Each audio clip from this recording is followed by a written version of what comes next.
Hi, everyone. It's me, Patrick Saavedra. I'm the university architect and director for planning, architecture, engineering, and design at York University. I'm going to be talking to you today a little bit about, I guess, our journey over the course of the last 10 years and where we are today with regards to how we hand over information from design to construction, and from construction to obviously operations and maintenance. I'm going to cover quite a few things over the course of the next 30 minutes or so, but I'm hoping that I can capture most of what I think people are interested in. And I'm hoping these are the learning outcomes that you will take away. Obviously, how to guide the development and capital renewal for your respective industry or assets, etc. Digital technology and how it's reshaping the architecture, engineering, and construction industry. Setting up the owner's expectations, and I will speak about that quite a bit, the framework and the process for preparing for basically operations and maintenance, and knowing the end in mind. And I think our colleague at the very start of this conference spoke about that, knowing the end in mind, and then get the right information ready for that purpose. And the gaps, I'm going to talk a little bit at the end with the gaps that I see in the industry in between owners and the industry itself. So this is what I'm going to cover. I have quite a few slides, but I'm going to focus at items 6, 7, and 8. I'm going to go through 1 and 6 very quickly. Just to give you a quick overview of who we are at York University. We have 2 active campuses, Keele and Glendon. Our third campus, Markham campus is underway. It's construction manager has been selected. We're in the process of delivering that for 2023.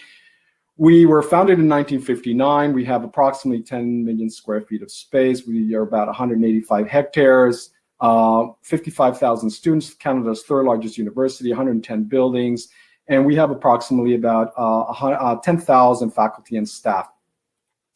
And we all have to work together, obviously. And as things have evolved for us over the course of the last 10 years while I've been at York, this is what our investment has been in BIM. We're in our 8th capital project right now, which is roughly about close to 40,000 square meters. Our new campus in Markham will be done in fully integrated BIM, meaning from planning, design, construction for operations maintenance. This is our total area of square meters or square feet that we've actually built to date using fully integrated BIM for the purpose of operations maintenance, a value of $700 million. And of course, we've done 12 major renovations and a slew of small capital renewal projects also in integrated BIM. So let me tell you a little bit about why we went in this direction. Primarily, as you can see in this diagram, this is the real reason, right? Most of our energy, most of our costs goes to basically managing energy for our buildings. Almost 50% of our energy goes there. So if we can actually plan, design, construct, and operate in a much more optimized way, then that cost that you see, the energy usage will go down. And I think applying some of the principles that have already been spoken to, IDP and IPD and BIM will certainly get you there. Furthermore, as we all know, in our industry at large, and that is when you encompass all the aspects of the economy, about almost 50% of all energy is consumed by buildings. And that is no different for most owners who have considerable assets in their campuses or buildings that are spread out through maybe the province. This in itself illustrates why we need to consider an integrated way of thinking about technology, design, and construction and operations and maintenance. As you can see, the initial cost of a building, which is depicted by the horizontal line at the bottom, is only a fraction of what you will spend over 50 years, as denoted by the blue and the red line. So as you think about that, we have to think about what is it that's getting us there right now that we don't quite understand. And the architecture and engineering and construction industry, right now there's a disconnect. And I'm going to focus primarily on the 2 items that you see here. 37% of construction material is wasted. So imagine that for you owners and we could be spending considerable amount in a non-integrated collaborative way, and therefore costing us millions and millions and millions of dollars over the years. And not to mention, in the way we operate our buildings, 72% of energy is used by our buildings. So we have to recognize that. We also have to recognize that 15% there's been decline basically in productivity, approximately 15% in the building industry compared to that of others. And this is a US statistic, but Canada's almost mirrors this. So traditional process means traditional results. I'll let you look at that for a quick second. So what is BIM? And I put this in this time around because there is, based on the kind of questions that have been asked and based on the questions I continuously get asked, I thought I would put this in there. So Ronan Collins is a civil engineer from Ireland, and he's been basically working out in the East Asia, and that is, and he's basically said that this is a train that is coming a lot faster than we all realize. And if you look at where we are today in terms of the digitalization of planning, design, construction, and operational maintenance, we are there. You know, and we always have to remember it is the I in information, and some of you, many of you over the years have probably heard that, but that's what we want to focus on. And that's what we've been focusing on over the years. And this is a couple of quick definitions that I've discovered. One of them happens to be from Autodesk from many years ago. That's still very applicable, as you can see here, the highlighted red text. Here's another one where the BIM is the process of generating and managing building data. And that could be an infrastructure data. That can be anything. It could be a landscape for that matter, and its life cycle, right? Those are the kind of definitions. In 2016, also the British government already passed a standard across the UK that all public buildings must use a fully collaborative 3D BIM. So if you think about where that was 4 years ago, and you look around the world where many nations around the world, including smaller nations like Singapore, Finland, Norway, they've advanced the whole virtual design and construction world ahead of many of us, to be honest with you. And as you can see, Canada's still there. We're developing as a nation, and this is what we've been doing at York over the course of the last 10 years. And perhaps this will answer some of the questions that some folks have been asking about, can this apply to small buildings? Can this apply to existing buildings? Well, I'll speak to that momentarily. So currently we utilize a number of technologies, obviously. BIM is one of them, computer-aided facilities management and GIS. As a matter of fact, we've been working with S3 Canada on how to merge our BIM platform with GIS platforms, so you can go from a very macro scale down to a micro scale, perhaps from 50 acres down to a building, to a floor, to a room, for example. And some of these softwares that you see here, the databases here, we use these exclusively, Maximo and Archibus. The R25 is to manage basically everything and associated with students at the university. And you can see some of the other softwares that we are currently leveraging. Now, we did 5 years ago, and we are about to do this again. We're investigating an add-on to our softwares, and that is Kobe, to help us translate the information from our BIM models into our basically asset management software. This kind of showed you our commitment, some of the awards we've won over the years. So we're not new to this. As many of you may have seen, the Institute for BIM Canada put out many years ago a manual across the country. Happens to have some of our images and our content that we contributed to that. We're very proud of that. But really, this is the purpose why BIM at York has been supported. And it's for this purpose that you see in front of you. There's considerable advantages, but primarily it's operations maintenance integration. That's really what it comes down to, efficiency in operations. And this is how I conveyed to my colleagues in operation and maintenance when we began this process back in late 2009, early 2010. It's about the O&M and not about the beautiful images that architects and engineers can produce. This kind of shows you the extent of the work we've done on our campus over the course of the last 10 years. The yellow colors represent the fully integrated. That means planning, design, construction, operations, all disciplines in terms of design, and all disciplines and sub-trades in terms of construction. And obviously the one that's not on this map is our campus in Markham. So let's think about how BIM can drive capital renewal. So this is our experience. So our very first project actually commenced in 2010, where we recognized we had about 14 different initiatives that we had underway at the time, and we wondered how best to actually manage that. So what we decided to do is basically engage a consultant team who looked at approximately 80,000 square meters of space, in this case 834,000 square feet. This is probably our second complex that was built on our campus. I would say circa 1965. It's the core and the center, historical center of our campus. 5 major buildings, our major library, which is approximately 35,000, 38,000 square meters. We're talking about some very large complex. So we engaged the firm to look at all this criteria that you see in front of you, everything from space planning down through energy, microclimate, to costing, to basically phasing, to energy performance. All of this was considered as part of the analysis and the process and the project that we undertook. And this was for an existing complex that's been around for practically over 50 years. The architects we selected, they did a model. At that time, we were still determining what the level of detail would be, or the level of information, which I'll speak to momentarily.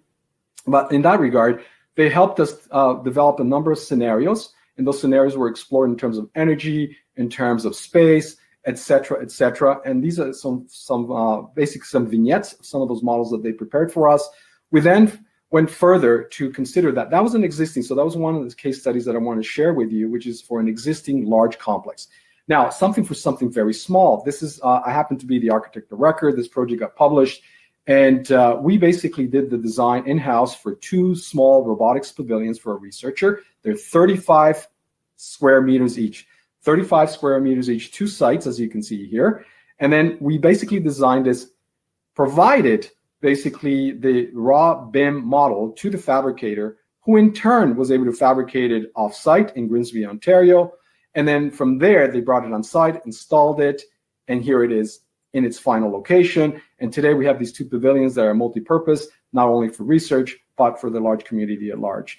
Now, the third case study is for new construction. This is our major undertaking that really, I think, catapulted York University to the realm that we find ourselves in today. This is one of those projects that was it's impactful for the university, ever-changing for us in the way we think about planning, design, construction, and operations and maintenance. And this particular project has won a number of awards. And obviously, at the time, digital twin was just evolving, but one might say, here's our model kind of superimposed into the landscape. We basically use this particular project to understand the intricacies of the whole process and the whole workflow of building information modeling. And actually, in this particular project, we also utilized integrated project delivery methodologies overlaid on a construction management at risk delivery method. And of course, we used it for landscape design as well. A lot of people have this misconception that you cannot use it for landscape architecture, but when you think about it, there's a lot of intricacies and interconnections between buildings and landscapes. So having those actually speak to each other is very, very important. And so we actually pushed the consultant team to consider. We used it for basically for delivery of construction. So our constructor, in this particular case, the construction manager, leveraged the model every day, every hour of the day, and basically on Monday mornings, no sub-trade could actually enter the construction site without actually first perusing the model to understand what they were going to construct that day and that week, and understand who's coming behind them. And this is a great way to actually understand and visualize what you as a sub-trade were responsible to build. So this actually indicates where and how far we actually took building information modeling, BIM, as we know it, and that is for off-site fabrication, which helped actually fabricate the exterior skin. This is the 3D shop models that we did at the time for the skin, the superstructure.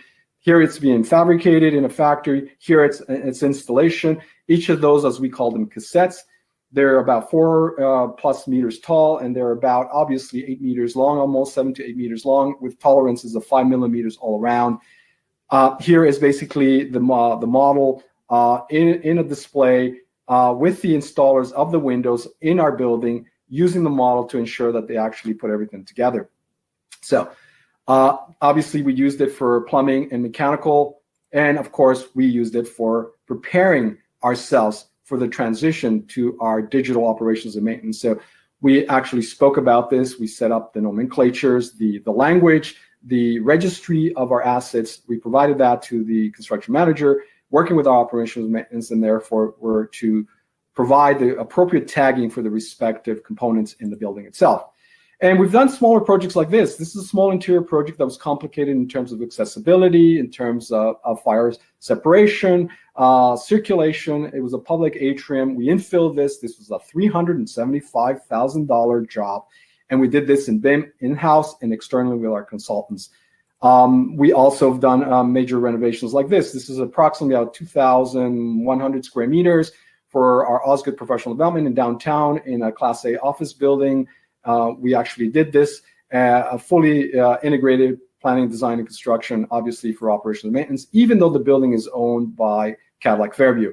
And our net zero ready building that opened not too long ago was designed and fully integrated and delivered in fully collaborative integrated BIM for the purpose of operations and maintenance. Here's the model and the infrastructure. Our new student center that recently opened not too long ago, again, utilized for the landscapes. And here is what we've done for existing buildings. We did a 3D cloud scan of this particular building. This was part of the Strategic Innovation Fund, SIF as we know it. We scanned the building and therefore translated that into the models with the new interventions. The new interventions, this was some vignettes basically showing you, we pulled out the various infrastructure components that make up the existing plus what's new. And this helped make decisions for operations and maintenance because they can actually visualize what they were going to inherit during the operation and maintenance of this building. But this was done at the stage of planning and design and engineering. And this is the outcome of that wonderful kind of collaboration.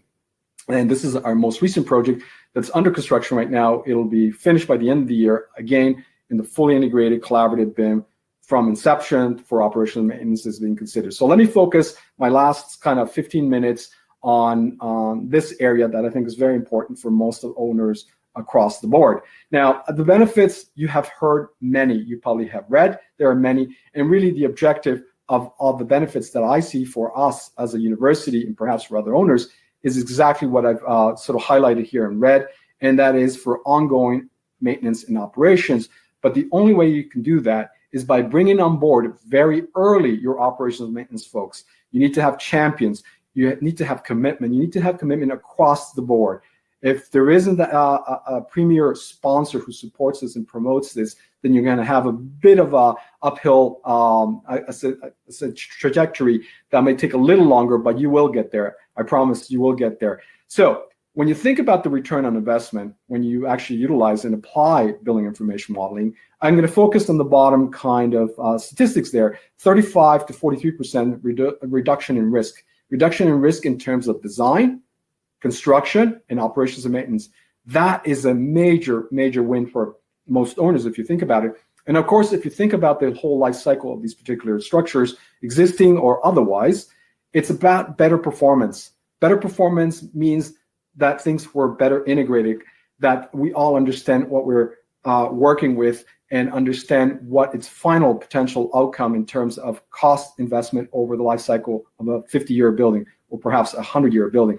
And therefore understanding how to improve the overall life cycle of that particular facility. Now, this is what many have said that are the advantages of facilities management. Complete, accurate data is key, right? That's what you want. Real-time performance data. That's what we all rely on.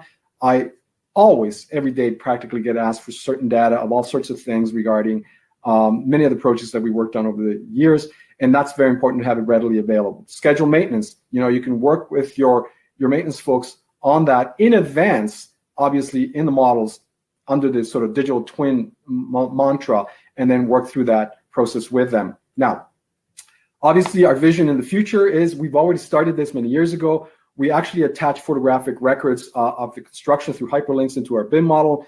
We actually are commissioning models with our operation and maintenance folks there and the commissioning agent. We actually record those videos, and those video links are now attached to the model. So you can have folks at the university peruse the model, click on those particular parts of the building, and they actually can learn about the building and how it operates and how it's to be maintained. So we've been doing that now for a number of our projects. Further to that, we've also have been looking at what I said earlier of the whole centralization of integrated spatial data through BIM, GIS, and space data management and asset management. So we're actually in that process of looking to see how we can actually integrate all these different languages, so to speak. And we have been leveraging virtual reality and augmented reality in uncertain ways, because we found that it's actually helping the leadership of the university, our client groups within the university, to make decisions a lot quicker than otherwise would be possible in a 2D world. Owners, BIM structure and process. So I'm quickly going to go through this so I don't run out of time. I recommend to owners to include participants outside of planning, design, and construction. That's a pretty typical. You got to include your procurement department who understands the request for qualifications, RFPs, contracts, agreements. Similarly, you want to include your legal department who understands this process a lot sooner before you actually start to publish any public request for proposals, or you're at the last minute trying to crunch an agreement or a contract with someone. You definitely want to have your operations maintenance folks at the table through the conversations on the whole infrastructure setup for a BIM environment for your respective entity. You got to include IT. You have to include IT. Why? Because programs, software, files get very large. We have designated servers specifically for our need. So that's very, very, very important for us to consider. And so you have to think about that. Obviously, these things do cost some money, so you want to involve your finance department so they understand the value that you're bringing to the institution, and then perhaps maybe many others that you may want to consider to integrate. The BIM Execution Plan, which we've had now one since 2012, we're in our 4th version. Really, I highlighted this part in red because really this is the key to the handover to our respective operations maintenance folks. You have to make sure that all the data and information is included in a BIM execution plan. You have to think about how your architects and engineers and the various disciplines actually all collaborate and integrate in this model simultaneously at the same time. You have to think about how construction can also be further leveraged in real time, such as scheduling and fabrication, for example, offsite fabrication and so on. These are the things that one must remember. Further to that, you also have to understand that there is a difference between what a design model is, a tender model, perhaps an issue for construction model, which is that model post-tender that includes all the addenda perhaps there and RFIs that people have asked, and then you're giving this model to the selected general contractor or construction manager, and they themselves will have an active live construction process model. So we have all this defined in our BIM execution plan. Then at the very end, they give you an as-built model. That as-built model becomes our record model for operations and maintenance. So you have to also understand what the responsibility of the model managers are through the various processes, whether it's design, planning design, or for that matter, construction itself. How you transfer that model, the validation of level of detail, for example, is it 200, 300, 500, and what level of information? Because maybe sometimes what you want to do, the geometry may be LOD 200, but the LOI might be 500. And so you don't actually have to create the geometry equal to that of what's being installed, for example. And obviously communicating the issues, keeping the naming conventions accurate and the version control, et cetera, et cetera. That's what the model managers are responsible for. Then let's talk about finally about the model and data handover, how this actually happens, okay? So there's what I call is the owner's responsibility for the onboarding, either the architects, the engineers, the constructors, the commission agent, whoever it is. So you have to actually have your BIM expectations clearly laid out. You have to very clearly define what your level of detail and level of information. Like I said a second ago, you do not have to design everything to a level of detail of 500. It could be much lower, but the level of information tagged to each of those elements or components of your buildings need to have certain information that you need for your operations maintenance. That's what's critical, and that could be at a 400 or 500. And so obviously your BIM execution plan will guide that process. You also need the asset data management very early, so you can actually share that information with your architects and engineers so they understand how to structure that model, so that they understand the nomenclature that will be used by either them and or subsequent to that by the general contractor or CM.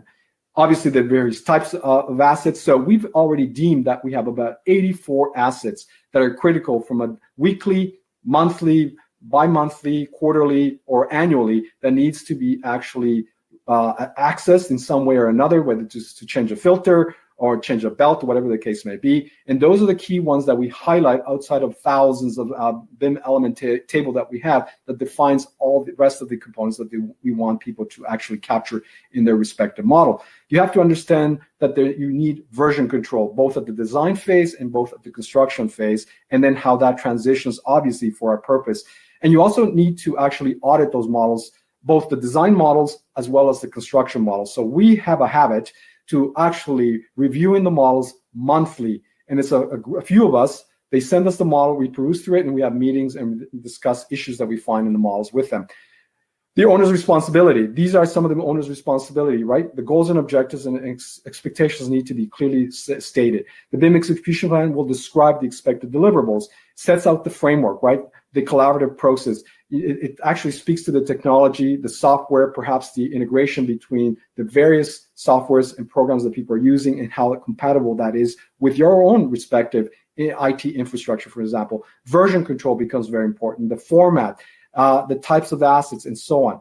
The designer's responsibility, well, these are it. They lead the process, they coordinate the process, they produce and integrate basically the linked models. They transfer basically the models to the general contractor construction manager. So, and from there, obviously, to us. So they are responsible for the framework, obviously, of those models.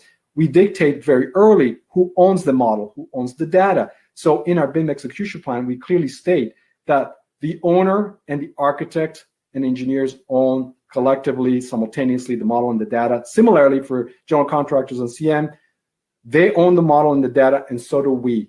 So we collectively own it. So this is the contractor's responsibility. Again, interferences, clash detection, that's very, very important. All changes and substitutions need to be flagged and tracked in the active live model, construction model, for example.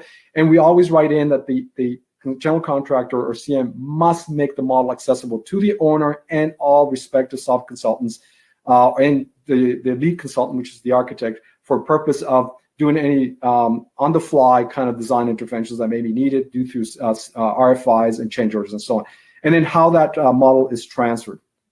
So I'm getting close to the end as I'm looking at the number of slides here. I've got about 5 more to go. And so the designer's obligations, again, they're responsible for the structure, the content, the asset configuration, the versions, and we also speak to this in our BIM execution plan that basically non-proprietary information must be removed from the model that's issued for construction and vice versa. And conversely, I should say, the general contractor's responsibility is to give us a model that we can actually work with, that there isn't, plugins to particular software that was used for offsite fabrication, for example. We just couldn't use that. Obviously, the compatibility with the owner's IT infrastructure is very important, and understanding the delivery model types and at what intervals. Similarly, for the GC and the CM, you go through that same sort of process, but now in this particular case, you're starting to consider what the difference is between the construction or live real model, the as-built, and the information that gets inputted for the asset management that we will need then for operations and maintenance. So finishing off with some expectations versus reality. This is what I've come to discover over the course of the last, I would say, for sure, 8 years, definitely 10 years. This is the owners I think, misunderstand. They're stuck in the past, do not understand the BIM process, do not understand the power of working in a collaborative, integrated way. They're confused between IDP, BIM, and IPD. They're distinctly different. However, IPD includes all of IDP and BIM. So we oscillate across that spectrum. We're trying to do more and more in the IPD world. As many of you know, CCDC came up with a new version for an IPD contract. We're starting to look at that to finally leverage this in one of our upcoming projects. Obviously, staffing is very important. You need to understand that you need to provide some training. We've done that for most of our staff. You need to understand that you need to integrate with others within your institution. You also need to understand what it is that you want at the end of the process and how you will leverage that information that's then provided to you and how you're going to actually leverage that for ongoing operations and maintenance. Very, very important. That's key, I think, for anything. Understand how all this works within your own, computer-aided facilities managed software. You also have to understand the type and data and information respective to the LOIs and the LODs, and what information will be actually valuable or not, because we actually determine in advance some of the things that may not be as valuable to us, and we do that with the construction managers or GC. You need to set the standards and guidelines across the board. This should say, actually, know your BIM execution plan. Believe only, and believe only, basically, sorry, let me rephrase that. Owners believe only applicable to new capital construction, but I think I've demonstrated you can do this for small and existing facilities, and always think about the future. So this is the expectations of the owner.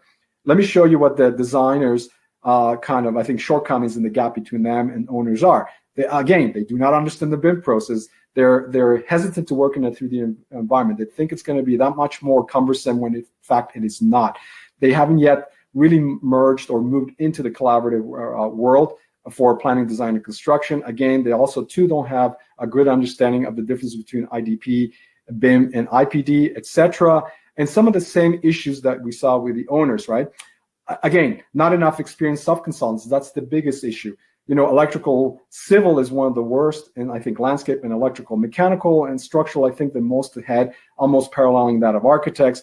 And again, not leveraging the power of the BIM process for analysis and energy performance. We actually demand that in our BIM execution plan. And again, the fee structure for most architects and engineers have to change because there's a lot more work up front than there is later. And we understand when an architect or engineer comes forward with a traditional format for fees, then they don't understand the process. And finally, for the GC and construction manager, they too don't understand the process. They haven't yet collaborated. And to date, what we've discovered, some of the national level, multinational construction and GCs and CM companies really have a good understanding of virtual design and construction. But I'm finding that medium-sized construction outfits, some of them do know, some of them don't. Many of them rely on third-party support, which is external to their organizations, which means they're not connected to the stakeholder, us as the owner. There's a gap there. So more and more, it's important for that tier of companies to actually build the knowledge and experience and talent within the organization themselves. The other thing is obviously sometimes there is an uncertain understanding of what and who is responsible for clash detection. Well, ultimately you are as a general contractor or a construction manager. And of course, then understanding what the differences between the models is a big problem, and not understanding what the client's requirements are, either because the client's requirements were not clear or because they just themselves don't have the experience. And understanding why or how why we want these assets actually tagged in these models. I'm actually working right now on a particular project where I thought I had to hold hand the particular entity. I'm just going to say that for now. And at this point, I figured 10 years into this part of the world, I was introduced to this BIM world about 16 years ago. And so I'm finding it difficult to have medium-sized companies that are working on 50, 70, $100 million projects, not actually understanding the whole process. So this is my quick takeaway, and this is my final slide. It applies to new construction, existing infrastructure, interiors, landscapes, projects, small, large, you name it, whatever it is that you want to for it to apply. Always start small. Consider a pilot project. That large infrastructure project that I show you as case study number 1 and case study number 2 were the two that we use as our pilots to really get everyone corralled around this process. Training, you got to invest on training. You have to ensure that you invest on your IT infrastructure and technologies. We have to upgrade most of our computers and our obviously our databases, etc., because they're interlinked in some way, our servers, etc. We created a standard BIM execution plan, we used the Penn States initially a long time ago as a framework and a few others, and we created one for ourselves tailored to the York University requirements. Always get procurement and others involved at the organization. Have clear deliverables. Understand the end in mind. Understand the difference in terms of evolution of the model from design to construction for operations and maintenance. Understand how that continuum works and how it's handover. So we do it either through obviously some external drive when we get all the models, etc. It really depends on you. Define how the data will be used for facilities management so they understand what it is that they're inputting into the models, whether it's at design or construction. And most importantly, tell your general contractors and construction managers to build to the model and follow the general the BIM execution plan that's been stated, and not to deviate from that. And you as an owner have to audit this regularly to better understand what you're getting at the end for the purpose of handing over the information and the data and the models for the purpose of operation and maintenance. So with that, I want to thank you. A little bit more than I thought, about 34 minutes. So happy to answer some questions here. Hi, Patrick. Sorry, I missed the introduction. I was wrapping up the previous presentation, but really fantastic presentation. Thanks again for doing this. You've done this before in the past, and it's always kind of great to see the progression. You have so many projects that you've deployed BIM on now, and you're a great source of knowledge. So really appreciate you coming back to do that for us. So I just wanted to ask a little bit about that. Like over the 10 years that you've been implementing this, have you been able to benchmark the impact to the cost of construction or potentially the cost of operating the facility? are you able to kind of see that, yeah, the use of technology, the access to this data is helping us to make better decisions and therefore driving a better cost per square foot or whatever energy use or however you would benchmark that? No, not yet. Only because you have to remember when we embarked on this in 2012, our first project was completed at the end of 2015. And only now, actually, we're starting to actually better understand energy performance. But what I can tell you this is that there's been a major advantage for us having worked on this in this process. For the case study one that I showed, we're actually using and leveraging that single model basically to do numerous other studies and projects that we've been doing in that central square location on campus. So I can tell you that. Second, with the Bergeron building, we're actually now updating that. We're actually doing some minor renovations. And guess what we're doing? We actually provided the model to the consultants for them to now update the new interventions that we're doing. So that's where it's helping us the most. Further to that, it's also helping us to make decisions a lot quicker, a lot simpler with our stakeholders across the university. And there's a strong interest by operational maintenance and others to now, since we have enough of them, and the two of them came online 2 years ago, there's not enough data. I can tell you the decision making has been quicker. I can tell you there's been less issues in terms of change orders, requests for information. And I think most of what I've seen in terms of RFIs and change orders is people just not looking and leveraging the model that we say in the BIM Execution Plan. It will be used to help facilitate the delivery of the construction, not to manage the construction at large, but to help deliver. And so I think people aren't making the connection between what we ask and what they think we're asking them to provide. That's where the gap is. So it's helping us to merge that, reduce that gap. So that's kind of a good segue to my next question. I mean, you mentioned that you took the Penn State documents and adjusted them for your use, and you've developed an in-depth process and BIM execution plan and probably some scope documents and contract documents. Are these documents available to other institutions that want to kind of learn from your work? Are they on your website? Are you willing to share them? Kind of general question. Well, the quick answer is all of the above. It's not on our website. I'm happy to share. We've learned a lot ourselves through others, and we're happy to share with others as well.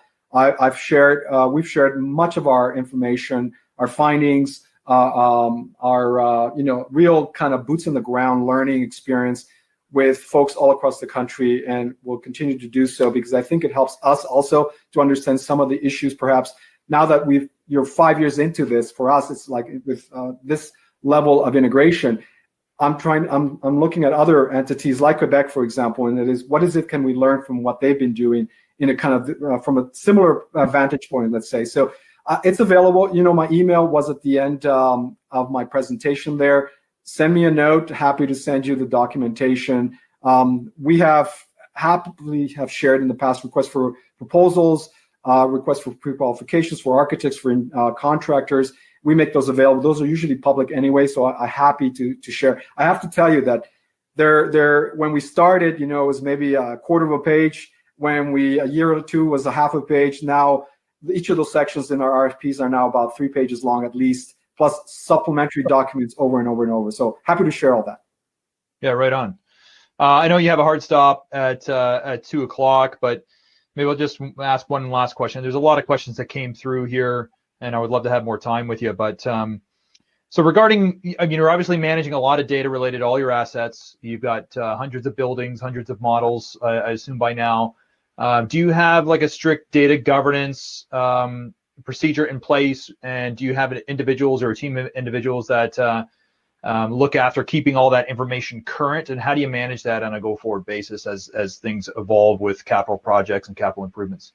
So that's a fantastic question. And I'm embarrassed to say, and I say it this way to kind of set the conversation, that we started that 5 years ago. I actually was asked to develop a job description for a manager for virtual design construction who can actually oscillate between planning, design, construction, and operations and maintenance. It was put on hold by our institution for a while longer. And this is how it happens at large institutions. So that is right now our biggest dilemma. And I just had a meeting with my assistant vice president just the other day, actually, on exactly this question. So believe it or not, we are in the process of trying to figure out our new structure within planning, design, construction at the university. we do have right now a position being held for the purpose of someone who will help keep this updated. We've lost through changes in our structure at the university, people leaving for other opportunities elsewhere. We've lost some of that continuum, and that's where we're at. However, there's about 3 of us who consistently stay on top of this. One is the person responsible for our space data information, who's also responsible for our BIM processes. So she, I, and one of our technologists always participate between planning, design, construction, and operations. So we're the kind of the glue that's holding it together for now until we get that one person who can actually take over some of this. So that's where we're at. Yeah, I would imagine it's hard. I mean, the buildings are constantly changing, and you've invested so much to get that information. It's so important to keep it current. So anyways, with that, we have lots of questions. We're going to try to connect those questions to you by email, and or maybe connect if your questions didn't get addressed, reach out to Patrick directly. I'm sure he'd respond to them. But Patrick, thank you so much for doing this again. It's always a pleasure. Welcome. Super excited to see the examples that York University is always putting out there. So thanks again, and I'll see everybody else. Thank you.